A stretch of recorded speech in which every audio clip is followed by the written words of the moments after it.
Tonight, President Buhari describes Army General and other officers killed by terrorists in Borno State as heroes, says their sacrifice for the nation will not be forgotten.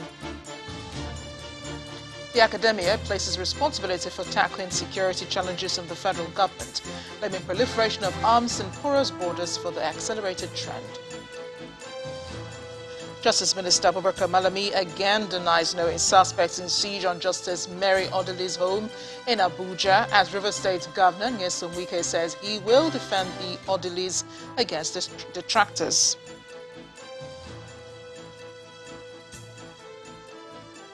The families of victims of collapsed building in Lagos complain about lack of information as they come to terms with losing their loved ones. And 60 people are dead as violence breaks out in a prison in Ecuador.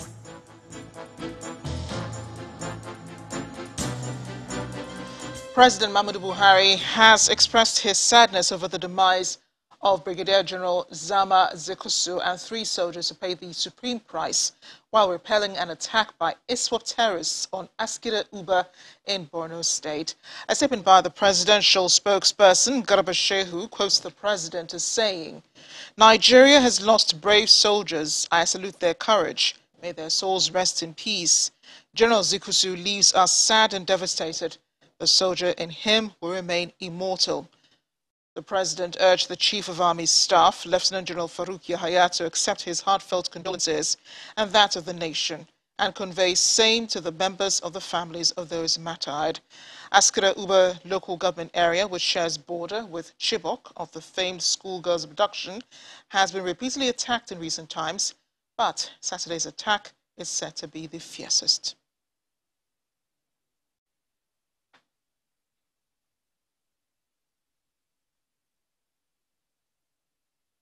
Meanwhile, the state of insecurity in the country is a major concern for all.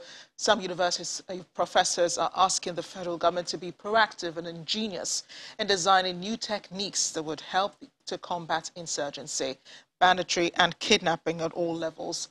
The professors made the call in Lokoja, the Kogi state capital, during a one-day national conference on national security. The state of security challenges in different parts of the country continues to engage the attention of various groups, all seeking solutions and how to go about providing them. Can only be imagined. This is what has brought university professors from across the country who are gathered at the old auditorium of the Federal University, Lokoja, for a national conference. Participants cut across experts from humanities, social sciences, conflict and transport action studies with a focus on insurgency, armed banditry and ethno-religious conflicts in the country. And that they can come for her. For the keynote speaker, a quick solution needs to be preferred to the lingering issue of insurgency and banditry. The political scientists will tell us that government controls the instruments of coercion and instruments of violence. Now it is the other way around. The instruments of coercion and that of violence is now controlled by non-state actors. Now, non-state actors determine whether you should move or whether you should not move, what you should do and what you should not do. Other speakers within and outside the conference hall argue that the unchecked proliferation of arms and the porous state of the country's borders have heightened insecurity in the country. Whether you are talking about insurgency, or you are talking about armed banditry, or you are talking about ethno-religious conflicts, they are typical examples of political violence and small wars. I think it is very, very important for us to understand that from the beginning. Now, the 3 of them also constitute one of the defining features of developing societies since the wave of political independence that occurred in post-colonial states, especially in Africa. I think we need good governance, we need fairness, we need justice, we need an inclusive administration, and we need to address the issue of poverty in this country. A professor of history advises state governments to embark on more developmental projects that will benefit the people. These bandits are not socialists. They are not Robin Hoods. They are basically criminals. So the solution is the state must be more active in curbing them, but communities must also set up vigilantes on their own, Because you can't just fold your arms and say, the state is coming to protect me. When the state fails to protect you, you have to protect yourself. At the end of the conference, the scholars agree on the urgent need for stakeholders to set aside their ethnic, religious and social political interests in order to build an all-inclusive national policy that will guarantee security, peace and overall development of the endangered regions.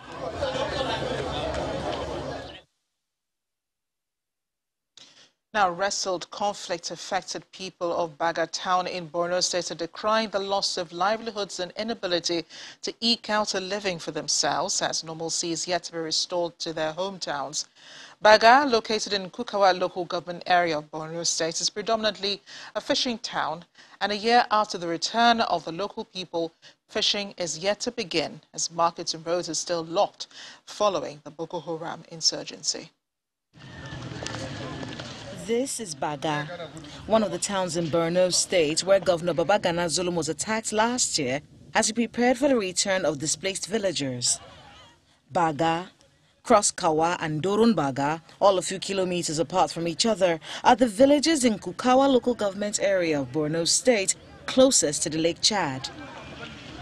With no fewer than 5,000 households resettled in these three towns, it seems like normalcy has returned. But for the returnees, it is difficult to have a normal life while depending solely on charity from the government. Muna so yazo ya bude mana gari.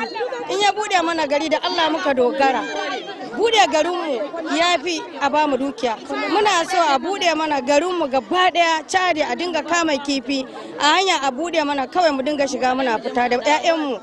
Allah shi zai ba mu abin da za mu ci kuma mun gode wa mai girma gwamna Zulum da yake kokari a kanmu. Su sojoji suna yi bakin kokarin su kuma gaskiya tunda muka zo nan babu wata matsala. Ko dure wayannan yaran ba ma ji. To kasuwanci alhamdulillah yanzu ne za a fara. Tunda sai an bude mana kasuwar, an bude ruwa, an bude hanya ana zirga-zirga sannan za a ci gaba da kasuwanci.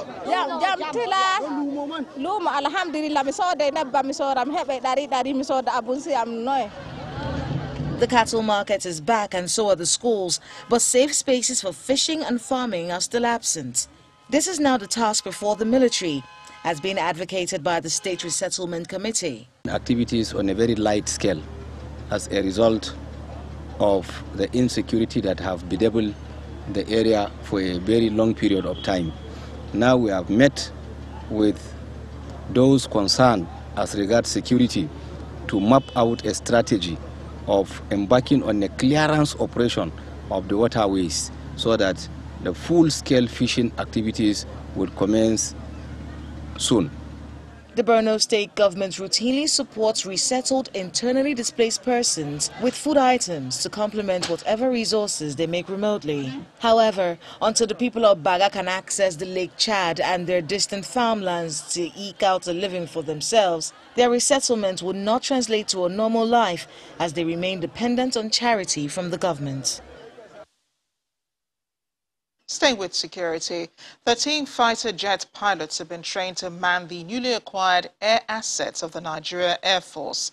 The Director of Studies at the Air Force War College, Makurdi Air Commodore Gabriel Kehinde, disclosed this at the graduation ceremony of Course 7 of the college at the weekend in the institution. He says the training will impact positively on the ongoing operations across the country. Just last month, the federal government took delivery of the last batch of Super Tucano aircrafts.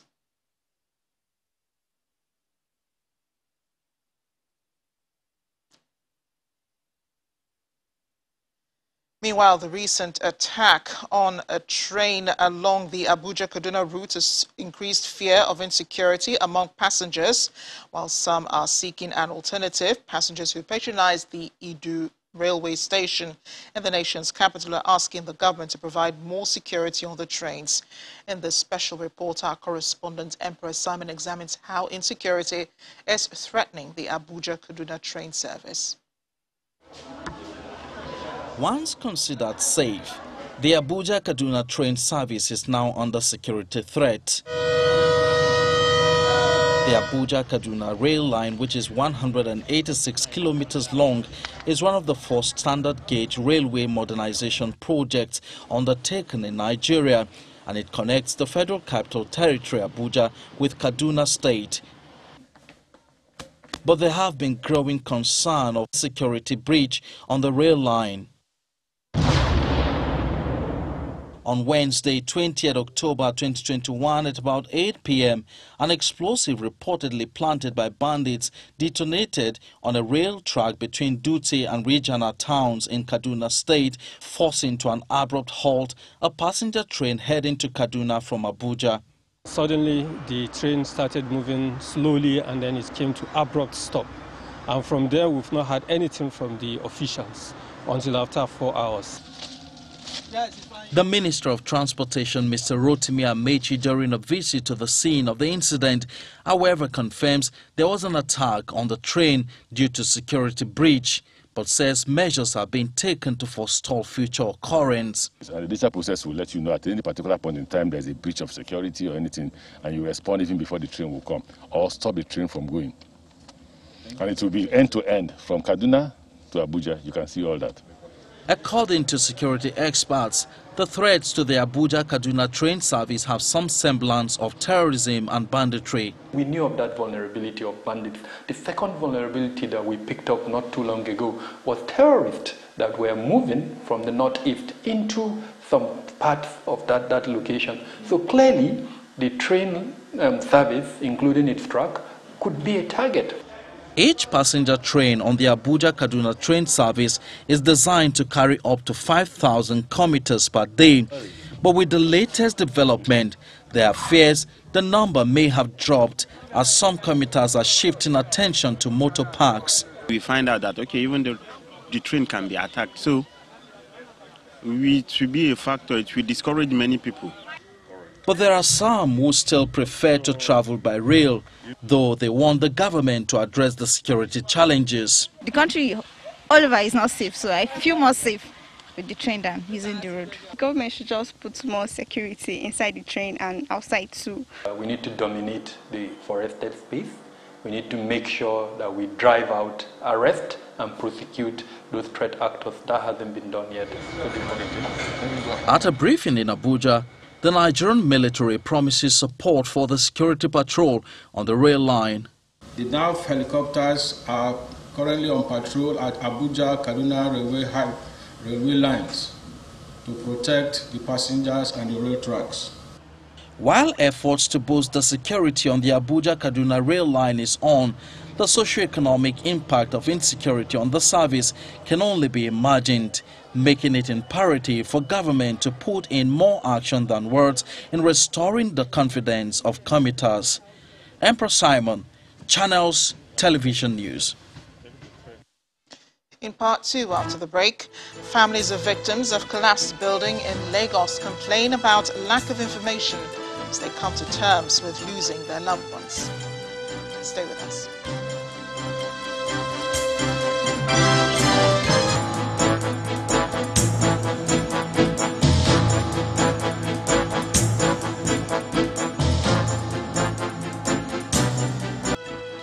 Welcome back. If you just joined us, you're watching the news at 10, coming to you live from Channels Television Lagos. A reminder of our top stories. President Buhari describes Army General and other officers killed by terrorists in Borno State as heroes, says their sacrifice for the nation will not be forgotten. The academia places responsibility for tackling security challenges on the federal government, blaming proliferation of arms and porous borders for the accelerated trend. Justice Minister Abubakar Malami again denies knowing suspects in siege on Justice Mary Odele's home in Abuja, as River State Governor Nyesom Wike says he will defend the Odeles against detractors. Families of victims of collapsed building in Lagos complain about lack of information as they come to terms with losing their loved ones. And 68 people are dead as violence breaks out in a prison in Ecuador.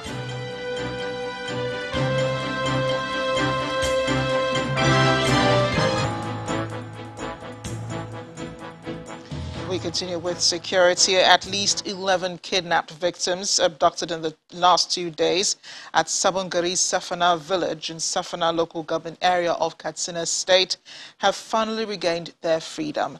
In a statement signed and issued by the police spokesman in the state, Gambo Isa, the victims were rescued in the bandits' hideout on the outskirts of Saskia village in Safana local government area today by the police based on credible intelligence. Isa, who recalled that bandits attacked Sabongarin Safana village on November 12, 2021 and kidnapped 11 members of the village, explained that the rescued victims were already taken to Dutsima General Hospital for medical examination and treatment and have since been reunited with their respective families.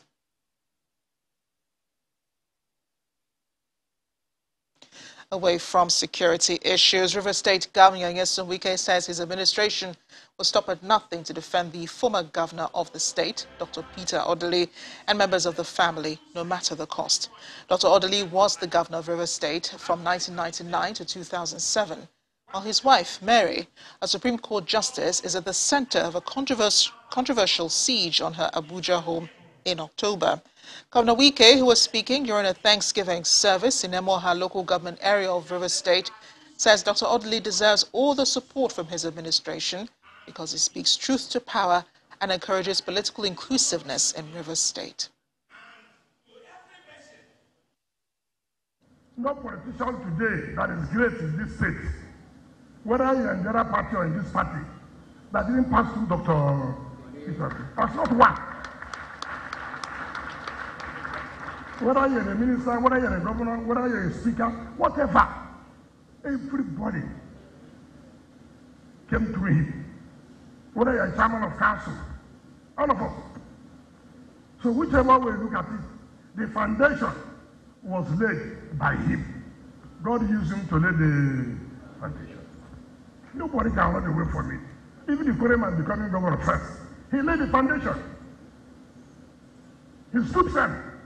The certain students allow for people to be governor. In fact, one of the things that made people in the states, those who do not see good things, that don't want to see him is because he stood firm that the current people should produce the governor. And that's why anything that affects him affects us.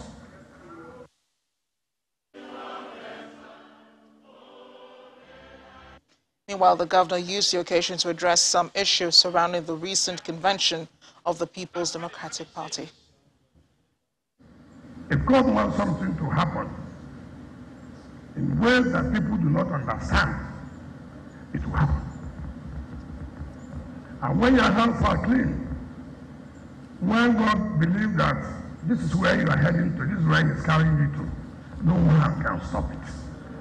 No conspiracy can stop it. I'll just give you an example. Recently, you hear there was some crisis in the People's Democratic Party. Everybody who was involved that plotted everything against my downfall, all out.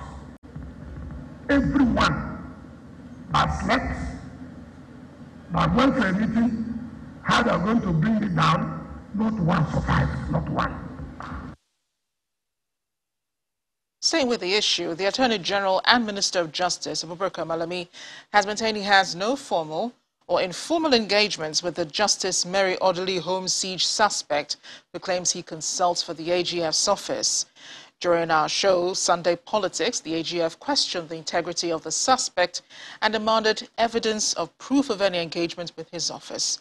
The Justice Minister also questioned the move by the Nigerian Bar Association for an independent investigation, while also accusing the NBA president of pursuing an agenda. It has generated a lot of controversy. I felt it is only important, necessary, and conclusive that we should take steps by way of engaging an institution that is saddled with the formal responsibility of investigation of the Inspector General of Police. And I am happy to report that the Office of the Inspector General of Police had indeed conducted such investigation and came off with a report. Government business is a formal business. And then being a formal business, if there is indeed any engagement that calls for either a payment for services or associated things, it must be naturally formalized. What I'm telling you, in effect, that nothing like Lawrence or Jodo exists in the system of the Office of the Attorney General, or to my knowledge, any governmental institution for that matter. If the NBA feels in any way that it feels strongly that it does not have the confidence in the report that has been handed down by the Office of the Inspector General of Police, I think they know the better way, the better approach to embark. And I expect them perhaps to challenge the veracity, the authenticity, the cogency of the report in court. I think the NBA is perhaps maybe having an agenda. I'm talking of the national president of the NBA. Perhaps maybe he may have his own agenda that he is pursuing, either perhaps maybe arising from certain conspiracies or not. But then, if he feels strongly, I think, about the report, which has been formally released by the Office of the Inspector General of Police, he knows how best it can be set aside, both in terms of authenticity, in terms of cogency, and in terms of veracity. In other news, as emergency workers continue to clear the debris at the Ikoyi building collapse site, some family members of the victims say they are in the dark and would want closure. In this special report, our correspondent Dari Idowu spent some time with these families who have already provided their DNA samples and are awaiting feedback from authorities.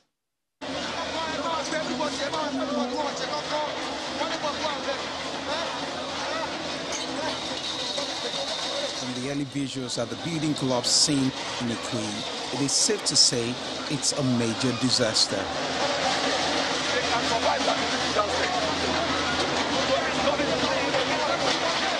And as the investigation into the immediate and remote cause of the collapse gathers pace, at least 60 people have been accounted for, more than 40 dead and 15 survivors. Putting faces to the number, we trace some family members of the victims, especially in the Ibafo area of Ogun State, where many of the construction workers lived. Parents, siblings, spouses and friends, they all recount how their loved ones woke up very early on that Monday morning in search of their daily bread. Friday. My elder brother called me on Friday that we'll both be working at a site and the work will last for a month and a half. But I had an uncompleted work elsewhere. I also got a call to be in Ibadan. So in the evening, I called my brother to know if I could join him at the site on Tuesday, but his line was not reachable. Then I got a call later on Monday that the building where he was working had collapsed. They called us from Yaba to run a test. I guess it's a DNA test, but they haven't called back since then. Last week, Tuesday, my husband had gone to work at the same site 2 weeks before that day. When he came back on Saturday, he said he wouldn't be going back there because he wasn't paid. Then on Sunday, he changed his mind when he was told that the engineer had sent the money and they should come for it on Monday. That's how he left very early on that day. I even saw him off. Family members have provided samples for DNA, a necessary part of the identification process. Titilaya Ajayi, whose husband promised to return with money for the children's upkeep, is on an emotional journey and in reality hard to confront. That was 5:30. My husband left the house on Monday. That was around 5:30 a.m. I called him around 10 a.m. He confirmed that he had arrived at work. I didn't call him again until around 2 p.m. At that point, his line was off. On that fateful day, the first day in November, many of the construction workers at the Ikoyi building collapse site left this neighborhood for work and never returned. As a matter of fact, the residents here say they've only seen 2 out of more than 30 of them who left for work on that day. The neighborhood has been quiet. As they mourn, they say the information available to them is scanty. My name is Shipe Champierre. Back at the site in Ikoyi, there are family members who seem to be caught up in the web of diplomatic procedure that accompanies such occurrence. They are from Benin Republic and their first port of call is their embassy, but they still show up at the scene looking for answers. That day, I'm not there around. because I brought people come here, almost like 7 bricklayer. Then they follow me, they do plastic. But that Monday, I no work there. I go out to Aja. By 12 o'clock, my phone off. I put for charge. Later, I go carry on evening time. I see 30-something missed call. Now I flash one of my boy. He come to me say, the place my boys that they work, that they do plaster, the big don't collapse. I say, where my brothers are there? They say they no come out. That day, we go to our own embassy. We go to our own embassy. Now there we fill our own form. But now them tell us, say, make we go there. Go. Which embassy? Embassy, Benin Republic. It's been 2 weeks since the incident, and as another day passes by, the affected families are wary of how much longer they have to wait to get closure. Dari Idu, Channels Television News. When the News at 10 returns, Channels Television's data analyst Babajide Ogusonwo dissects the stats behind voter turnout at last weekend's governorship election in Anambra State.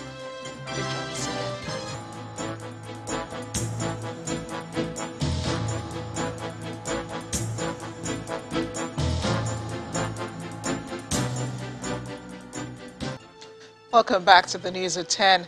This week, Professor Chukwuma Saludo of the All Progressives Grand Alliance received his certificate for winning the Anambra governorship election. Tonight, we focus on the concerns of low voter turnout across the 21 local government areas in Anambra. Babajide Ogusonwo, data and information consultants, will be our guide. Great to have you here this evening, as always. Good evening, Amarachi. Good evening, and thankfully the elections ended relatively peaceful, right? So they've come and they've gone. The analysis of what happened continues, and you're here to give us some of that.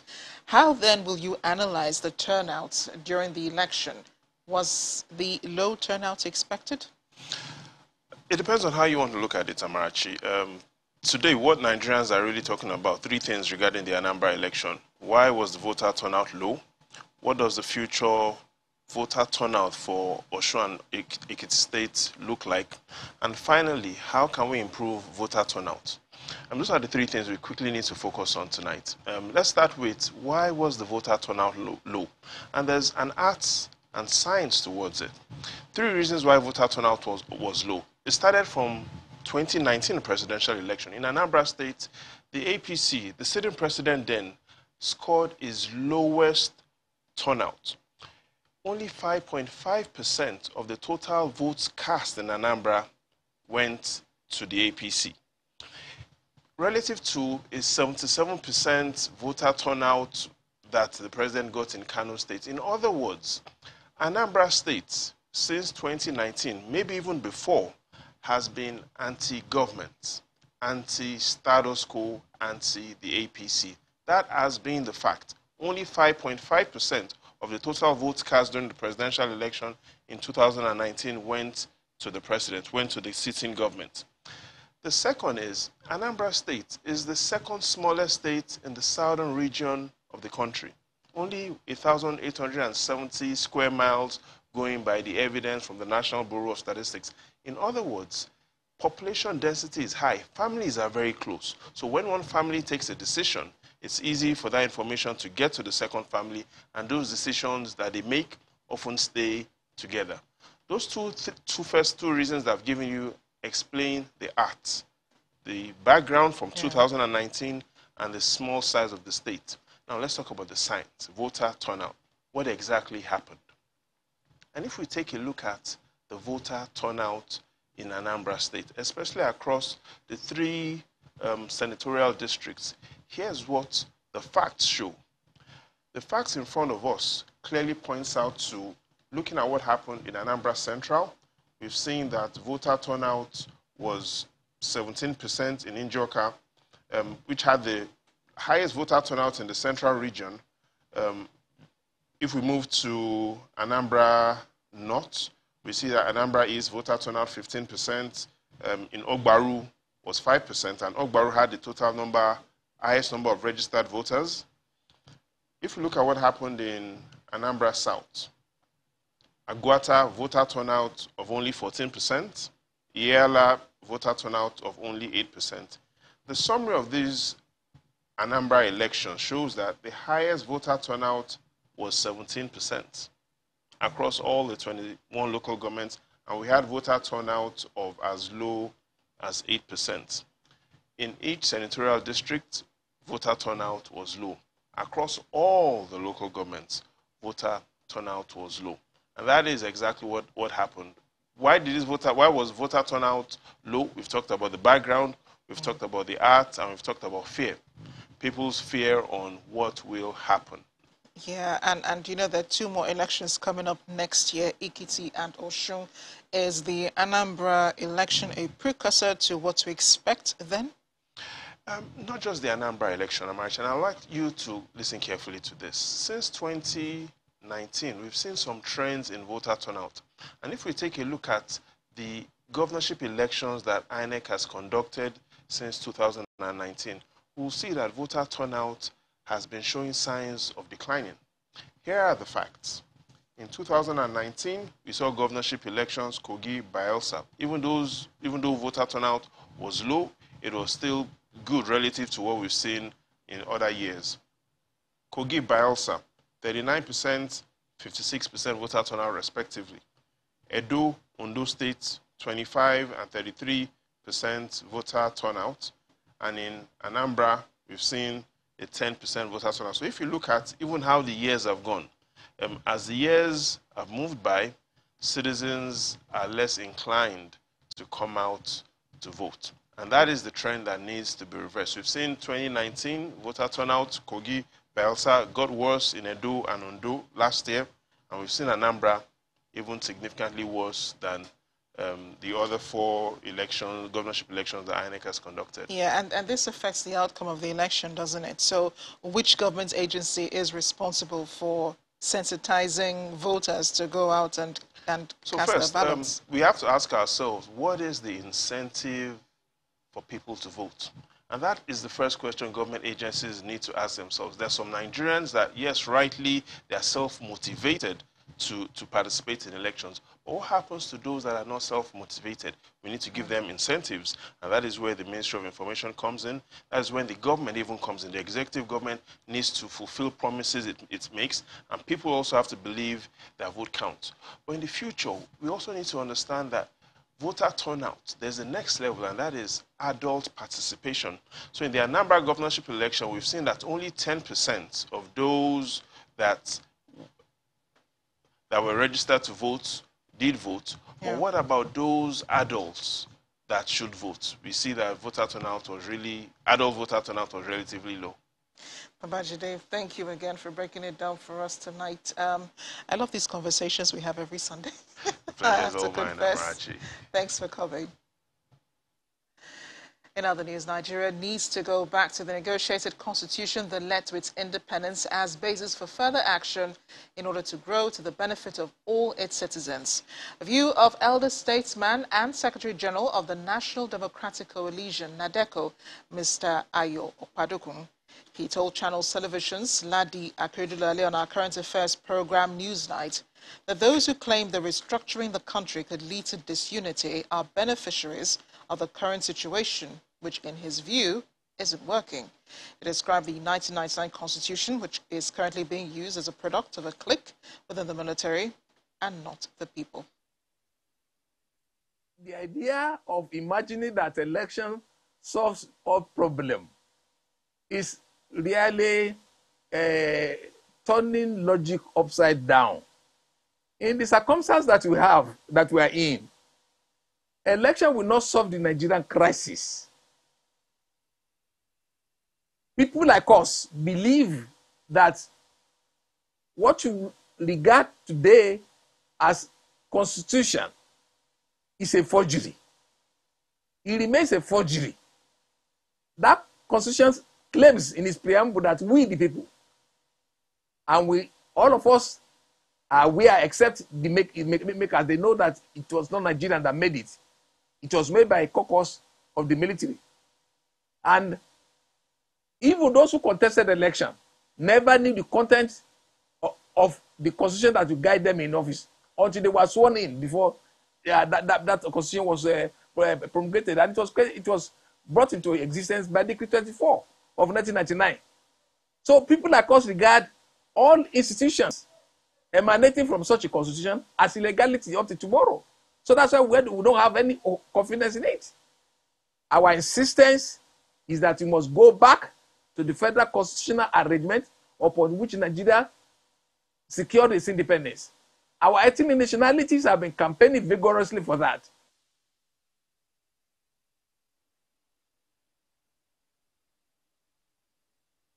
You can watch the full interview with Mr. Akpadokun on Newsnight. He airs tomorrow, right here on Channels Television at 9 p.m.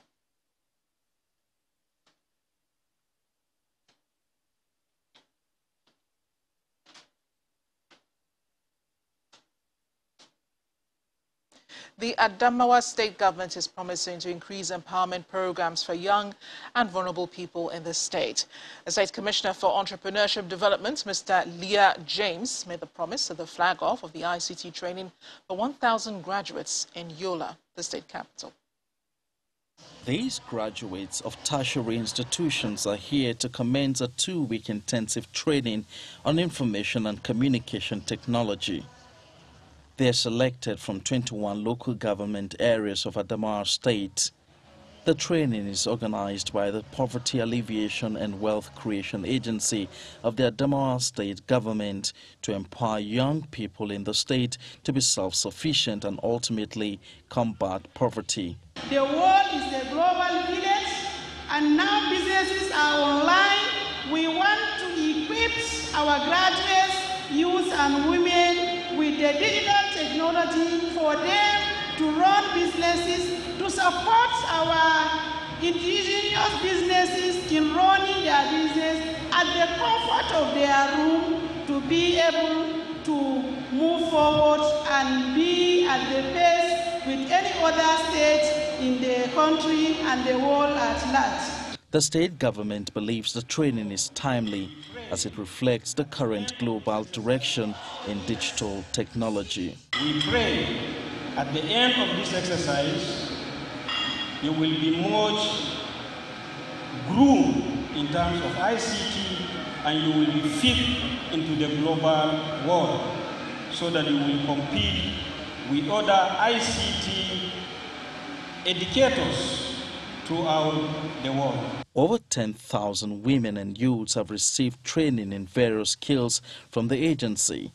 There is a paradigm shift from analog skills to digital skills. And because we are the people of this 21st century, it has mandated the government to inculcate this kind of mentality of digital skills development into the minds and the hearts of the youths and women of Adamawa State. The state government hopes this intervention will address the restiveness in the state as well as boost the state's economy. A collection of materials comprising books, manuscripts, maps and such like on climate change tops the charts at the most expensive at the 40th edition of the Sharjah International Book Fair, priced at £1.65 million at over 800 million naira. With over 800 works, it was first presented at the 2021 United Nations Climate Change Conference, COP26 in Glasgow. Our correspondent Halima Gayom has a report.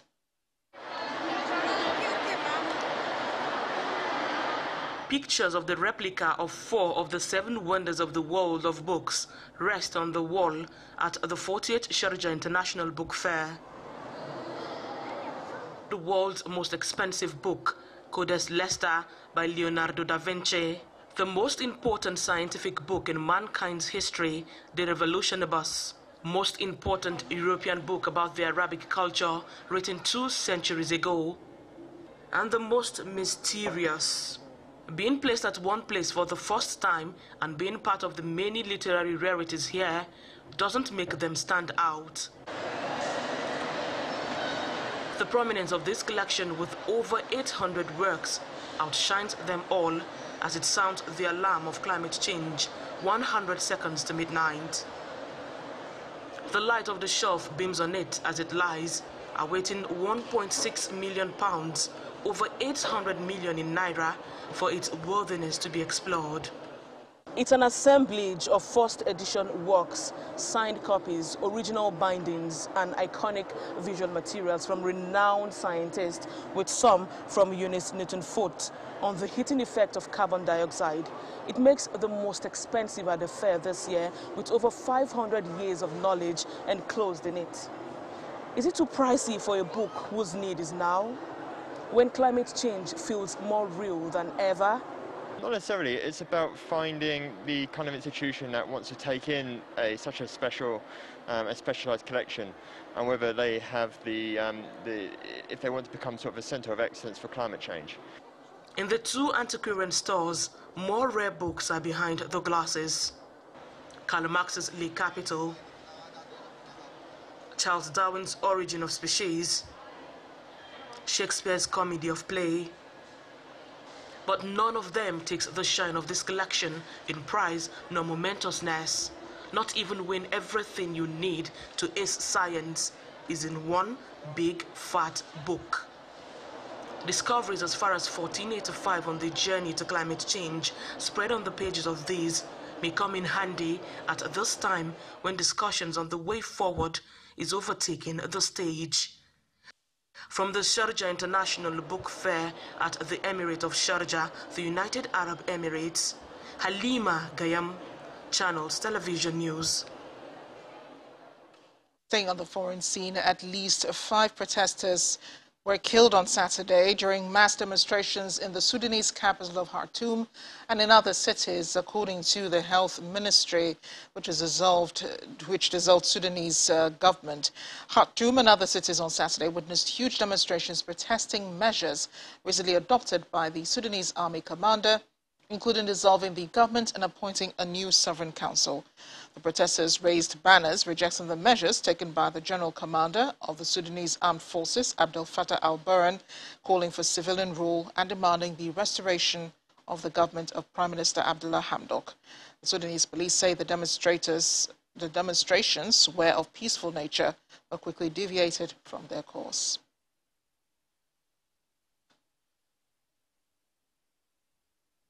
At least 68 prisoners have been killed in new fighting at Ecuador's Littoral Penitentiary, which began on Friday.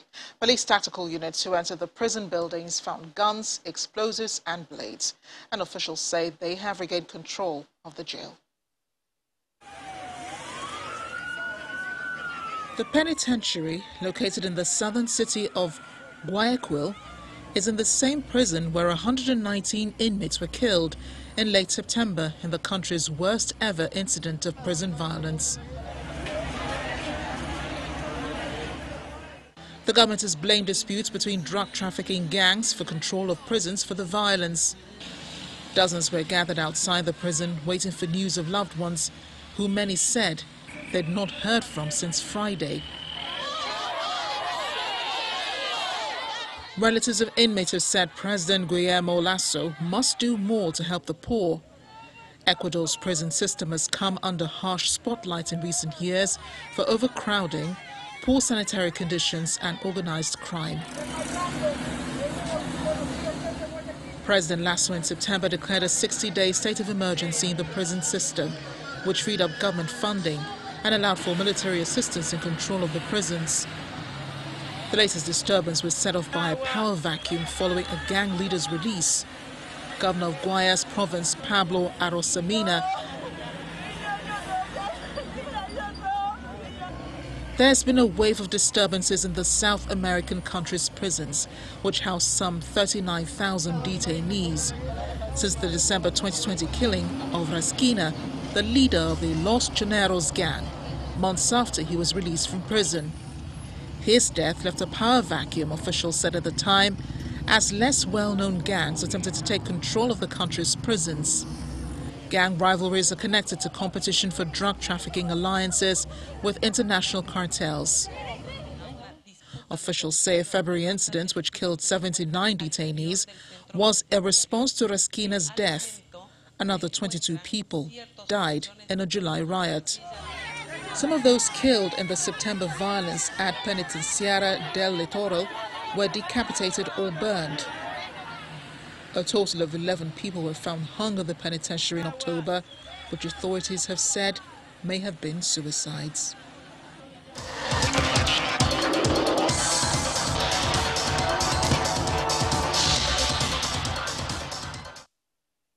In sports news, the Super Eagles of Nigeria are now in Lagos ahead of Tuesday's FIFA World Cup qualifier against Cape Verde at the Teslim Balogun Stadium. The three-time African champions will have a full training session at the match venue on Monday evening. The 2-0 victory in Tangier over the Lone Stars meant the Eagles have won all their matches, away matches that is, in the qualifying series, and need only a draw against the Blue Sharks of Cape Verde on Tuesday to progress into the final knockout round of African Series for Qatar 2022. The final round of the African qualifying series will hold in March 2022.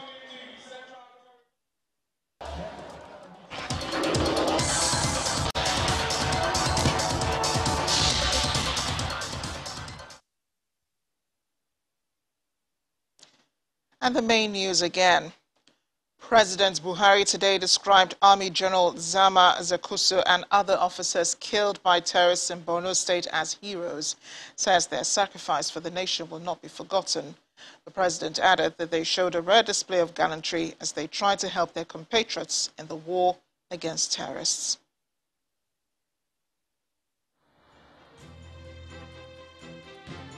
That's it on the news at 10 tonight. Thank you for watching. From all of us here, it's good night.